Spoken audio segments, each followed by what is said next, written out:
Olá, gente, sejam bem-vindos ao canal Simbológico, o seu canal sobre simbolismo e simbologia. E meu nome é Giancarlo, eu estou trazendo para vocês aqui uma análise, normalmente eu faço semanalmente, hoje para falar da última reunião do grupo G20, o chamado Grupo dos 20 mais importantes na economia mundial, que ocorreu agora no dia 7 e 8 de julho em Hamburgo, na Alemanha. Eu vou chamar a vinheta, a gente logo volta.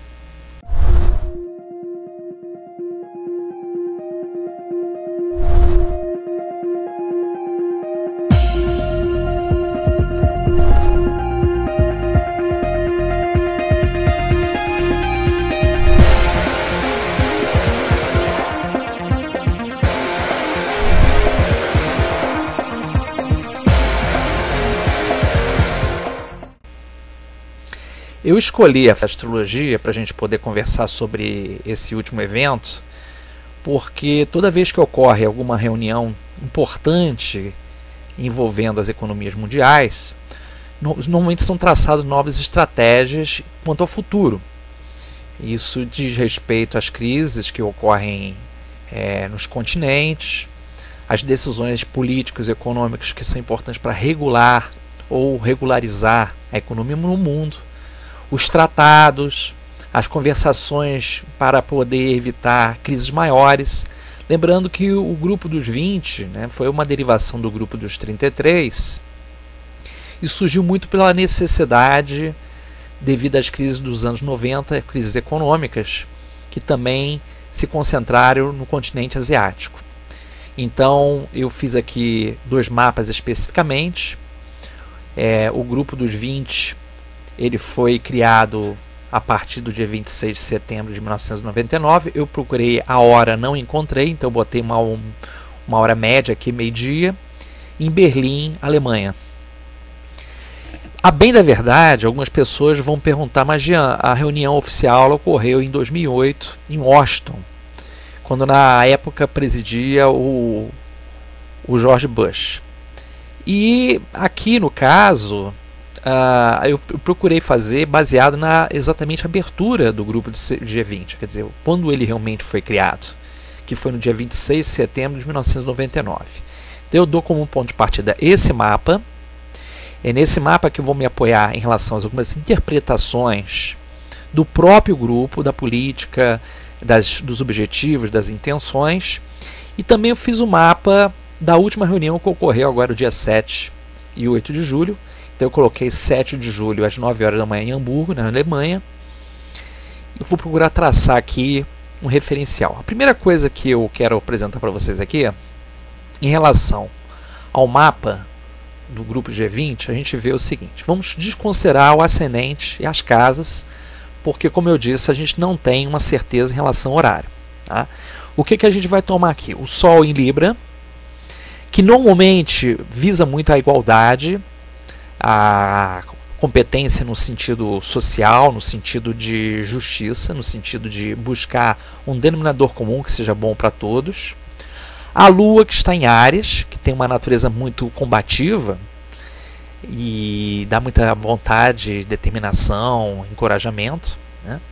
Nós temos um posicionamento muito importante do Júpiter em Touro, embora ele tenha alguns aspectos aqui tensos, mas o Júpiter em Touro é importante para esse resgate exatamente da economia mundial. E como envolve países de vários lugares, de vários continentes, nós temos 19 países envolvidos, mais a União Europeia, que é o 20º dentro do grupo, envolvendo exatamente líderes importantes que vão discutir o destino, o futuro da economia mundial. Então essa posição do Marte em Sagitário, mais o Plutão, diz respeito exatamente a essa ferramenta onde várias línguas, várias pessoas de línguas diferentes, culturas diferentes, se integram em prol de discutir o futuro econômico do mundo. Uma coisa que me chama a atenção aqui, a primeira coisa que me chama a atenção, é o fato da Lua estar em oposição ao Mercúrio. Você tem a Lua aqui em Áries e o Mercúrio em Libra. Isso costuma ser um pouco problemático quando a gente tem que fazer um trabalho de avaliação, um trabalho onde exija muito bom senso, em que a gente não seja tomado pelas emoções, seja levado por por impulsos pueris, de não levar-se por impressões primeiras, porque essa Lua oposição Mercúrio, a pessoa fica muito apegada às primeiras impressões das coisas que acontecem. Além de ser uma briga muito grande entre intelecto, que é Mercúrio, e Lua, que é sentimento, emoção. Então a gente vê aqui que não adianta, né, se apelar muito para o aspecto emocional, porque não vai funcionar muito bem se não houver uma conversação clara e um comedimento das partes envolvidas. Então toda vez que houver algum conflito, é nesse ponto aqui que vai pegar. Há discussões, podem ser acaloradas ou não. A Lua em Áries é impulsiva, é impaciente, é irritadiça, e joga para cima desse Mercúrio por oposição uma cobrança, uma exigência para que as coisas sejam resolvidas a contento. Então, parece que nesse último evento agora que ocorreu, nesse último encontro, houve um problema aí. Nesse sentido, a gente vai conversar também da posição do Mercúrio do dia do mapa, com o Netuno aqui do mapa da criação do G20, né, que no caso está em 1 grau de Aquário. Porque essa última reunião, ela não teve consistência nenhuma. Na verdade, ficou meio cada um por si, Deus por todos. Cada um resolve o seu lado. O problema é de cada um de vocês. Não se discutiu uma ideia de resolver a coisa no conjunto. Na verdade, cada um apresentou sua pauta e não se chegou realmente a uma concordância de fato. Nós temos um importante polo econômico no mundo, que é os Estados Unidos. O Trump é importante dentro do aspecto econômico, com certeza ele tem um desempenho muito importante, né, nessa questão da economia. O próprio Estados Unidos, ele tem uma influência muito grande dentro da própria relação com o G20, né, porque se a gente for analisar, 30% da economia mundial está na mão dos Estados Unidos, 30%. E o G20, ele comporta o quê? Ele comporta 90% do PIB do planeta, Produto Interno Bruto, né? Ele envolve 80% das relações comerciais, e nós temos também os 65% em relação à totalidade de pessoas no planeta. Então a gente vê aí situações que envolvem 3 margens, né, importantes a serem analisadas. O PIB, o Produto Interno Bruto mundial, relações comerciais e população.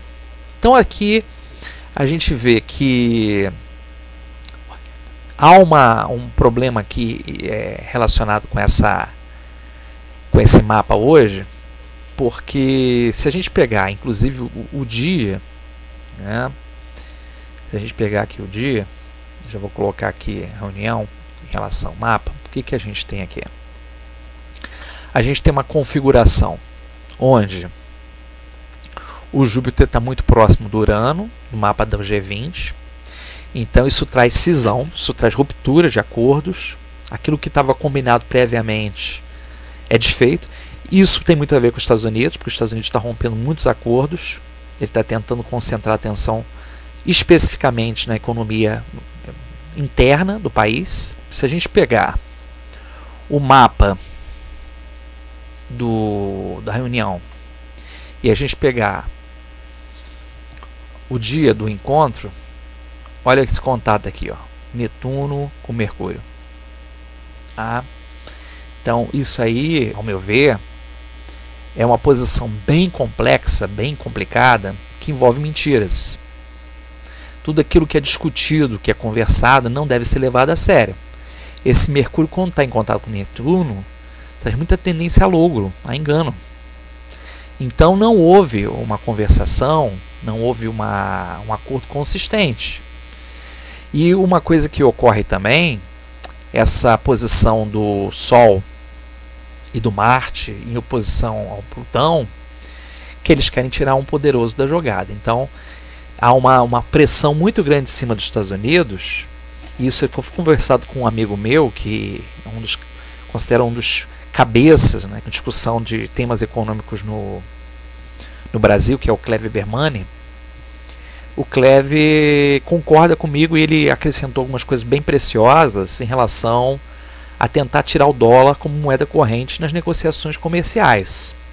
Isso tem muito a ver com essa posição de Sol-Marte em cima do Plutão, tá? Porque essa posição aqui é uma posição que normalmente configura crises contra poderosos.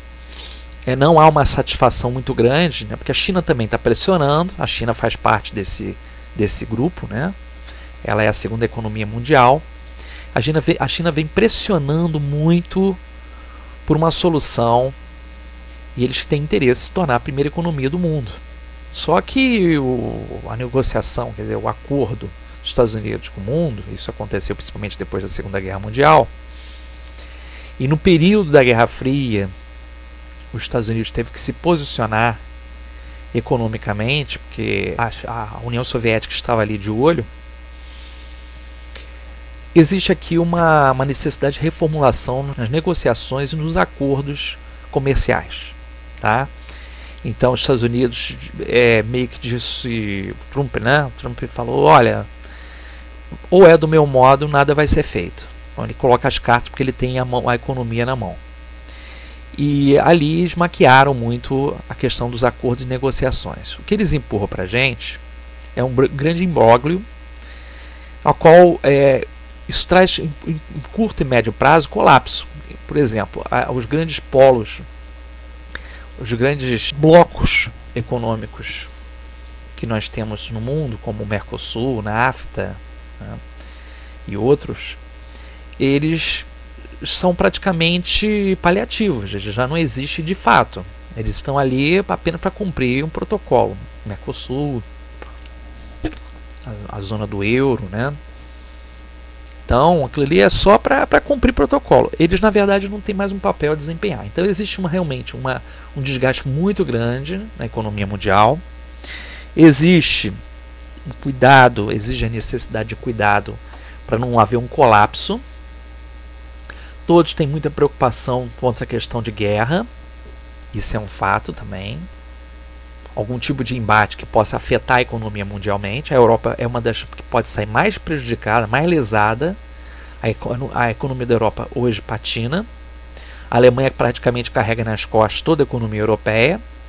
E com essa questão dos problemas que a própria Alemanha está enfrentando, essa questão da imigração e as movimentações políticas, né, o desconforto e insatisfação social, isso coloca também a Alemanha numa condição muito frágil.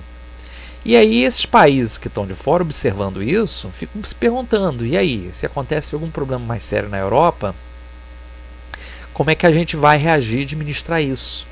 De certa forma, o desejo do Trump manter uma economia totalmente independente, livre de correlação com terceiros, ele consegue preservar-se, mas ninguém consegue hoje manter muito tempo fôlego no mercado produzindo só para si. Então, não que nós estejamos hoje apoiados, calcados como há 10 anos atrás,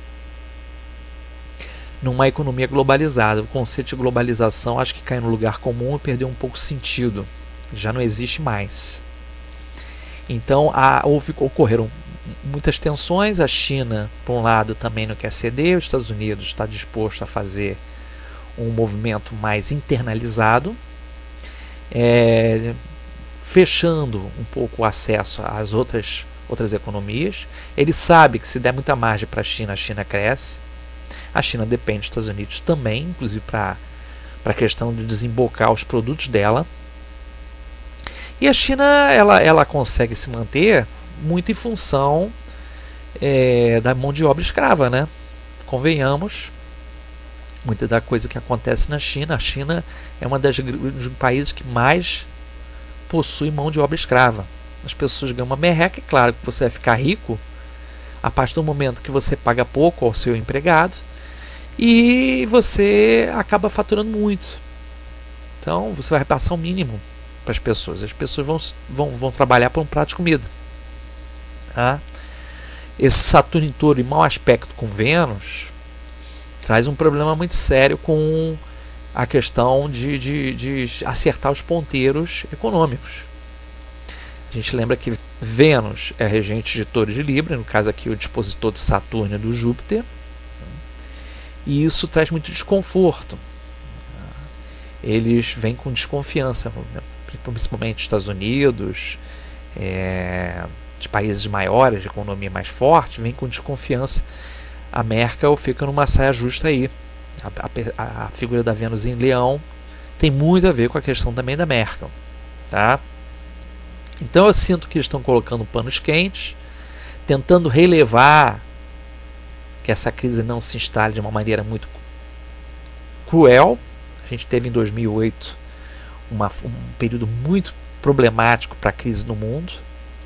Nós estamos em 2017, quer dizer, praticamente 10 anos depois, mas se a gente pegar a soma dá 10, 2008, assim como 2017 dá 10. Eu lembro até que no tarô o 10 é roda da fortuna, que é uma figura que significa ascensão e queda. Então é um ano que é um divisor de águas para a economia mundial. Então muita coisa que foi acordada, que foi conversada em relação às decisões para o mundo, foram mentiras. O que foi conversado, o que foi decidido é meio que tipo, olha, cada um se vira. O que eles querem é tentar barrar o dólar, eles não querem mais o dólar como moeda mundial. Isso é problemático, porque se a China toma conta, a gente fica refém de um sistema que é, vamos dizer assim, ultrapassado. Os Estados Unidos pode ter 500 milhões de defeitos, mas ele ainda proporciona uma certa liberdade na expressão comercial e financeira mundial. O comércio livre exterior e tal. A China não. A China ela tem uma tendência de ser mais centralista, não que os Estados Unidos não tenha um lado que seja hegemônico, tem um lado que é hegemônico, que concentra a atenção muito em si, mas a China ela é muito manipuladora na questão comercial, tá? Então tem alguns países que não estão muito satisfeitos com essa história toda. A Índia também é um dos países, né? O que acontece nas Américas, México, Argentina, Brasil, é mais como espectadores, porque por mais que eles possam dar algum parecer, eles não têm força para modificar toda essa situação. Então fica parecendo aquela história do vizinho que vê a briga do casal, que mora do lado da casa do casal que vive brigando, e o máximo que eles podem fazer é chamar a polícia. Eles só têm que aturar aquela briga do casal ali todo dia, né? Os problemas que ocorrem naquela casa que mora o México, a Argentina, o Brasil, eles não têm muita força. Os Estados Unidos sim, né? Os Estados Unidos ele é o cabeça, né? Ele tem uma força muito grande nessa história. Estados Unidos, Canadá, né? Mas os Estados Unidos ele tem muita força. Então dentro das Américas Central, América do Sul, principalmente a América do Sul, não tem muito esboço. Estão ali para compor o quadro, mas não tem muita força para mudar essa realidade. Então tem algumas coisas aqui a enumerar. Há uma tentativa de tirar o dólar da jogada. Isso foi conversado inclusive pelo Bermani, que é amigo meu, está ligado à área de economia, tá? Tentar tirar os dólares um pouco da jogada em relação às negociações. Há uma tentativa de inibir a movimentação econômica dos Estados Unidos. Tipo, se os Estados Unidos falam, vou fechar as portas, o mundo também chantageia, então a gente também não vai dar acesso a isso, aquilo outro, né? Não facilitar o acesso. Não é nem um embargo nem nada, mas dificulta. Para os países pequenos é como fosse um cala-boca, né? Não tem muita chance deles ganharem com isso. Isso aqui é briga de cachorro grande. Então a chance dos países pequenos terem alguma vantagem em cima disso é mínima, pífia. Aliás, eles ficam mais sujeitos a impactos econômicos que vão acontecer aí para frente, que vão ocorrer impactos ainda muito sérios, visto que nós estamos num ciclo que desregula e talvez inviabilize ou desestabilize a economia mundial, tá? Isso é sazonal, vai e vem. Você vai vendo ao longo da história ciclos que a economia ela cresceu, ela definhou, né? depois de guerras, revoluções que ocorreram no mundo. Isso definitivamente impactou muito, né? A questão do andar da carruagem. Nós aqui no Brasil ficamos numa saia justa, porque nós não temos hoje condições muito de opinar. Nós já estivemos outrora numa posição mais privilegiada, mas a gente está tentando se levantar, né, com as próprias pernas em função dos últimos acontecimentos, principalmente esses últimos 6 anos de economia petista, né, administração petista. Então a gente está tentando se levantar, e aí existem ainda muitos fatores que derrubam a gente, porque a gente nem tem certeza se esse presidente que a gente tem hoje vai continuar. Isso com certeza inibe, né, a movimentação comercial, e as pessoas ficam desconfiadas, ficam com medo de investir num país que não dá segurança. Mas o impacto lá fora vai ser muito grande, e vai ser muito ruim para a Europa. Os Estados Unidos, já aconteça o que acontecer, ele se mantém atento, né? A China está forçando para se tornar, em até 3 anos, a primeira economia mundial, né? Então, muito do que foi discutido ali foi maquiagem, na última reunião do G20, para tentar botar panos quentes, porque a preocupação realmente do povo ali, dos 19, né, é com o 20º, que é os Estados Unidos. 20º no sentido de comparar aqui números, né? Não é em relação à posição. Mas os Estados Unidos preocupa bastante porque o Trump, ele tem, assim, ele tem uma visão de negócios, né? Mas ele não tem capital social. Ele não sabe lidar com as pessoas. Então ele é muito drástico, ele é muito radical na hora de tomar algumas decisões nesse aspecto.